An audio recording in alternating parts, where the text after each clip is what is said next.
Welcome to my YouTube channel, Tony Su Vega, your feng shui guru and paranormal expert. Mga kababalaghan na tunay na nangyari. True to life stories. Story number 24. Multo bilang 3. Namatay ang lola ko sa tatay noong 1956. Si Gliceria. Ang tawag namin ay Lola Seria. Mga 1 taon ako noon. Ang alam ko, mga hanggang elementary ako, katabi ko siyang matulog. Nagpapaypay na parang hindi niya matagalan ang init ng paligid. Wala pa kaming bentilador noon. Abanikong yari sa buli ang gamit niya. Tapos, magpapahawak pa siya sa noo niya. At nakakaramdam naman siya ng kakatuwang sensasyon sa katawan niya kapag hinahagod ko ng akin pang maliliit na palad ang kanyang noo. Malambing si Lola. Inaalagaan niya ako. Mahal niya ako. Ikikis niya ako bago ako matulog o makatulog sa gabi.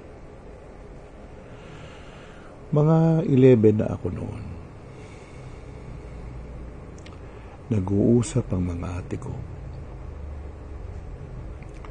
4 ang sinundan kong mga ate. Sabi ng isa, alam mo, nagmumulto si Lola Seria. Dinig na dinig ko yun. Ha? Multo na si Lola? Sino yung katabi kong matulog? Gabi-gabi.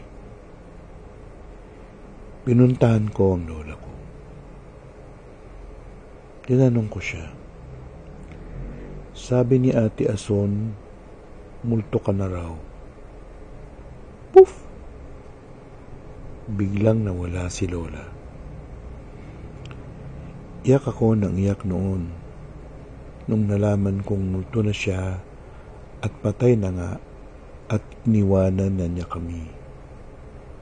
Hanggang sa mag-grade 6 na ako. Mahilig akong maglaro sa gabi sa kalye. Libang na libang ako.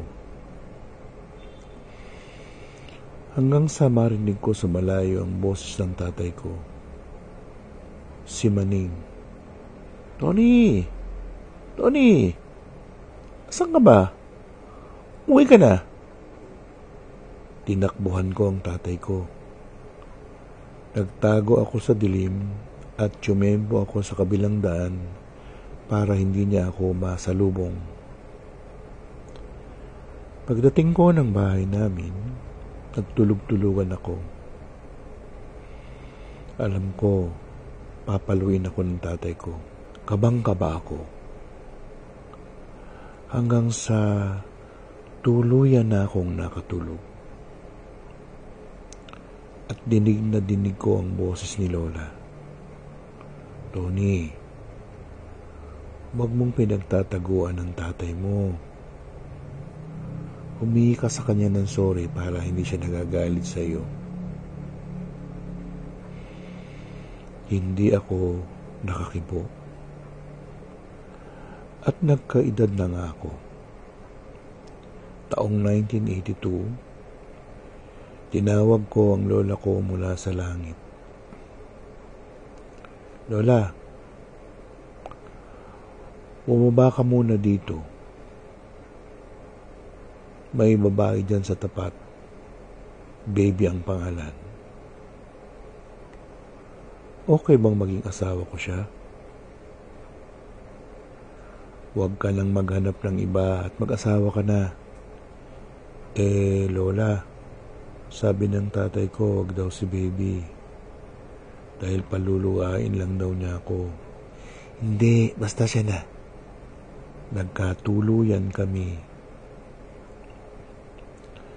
At naging napakahirap ang naging buhay namin noon.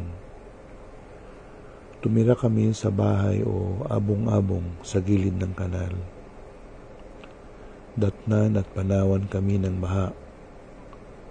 Mabaho ang amoy ng kanal na pinagtiisan naming mag-asawa.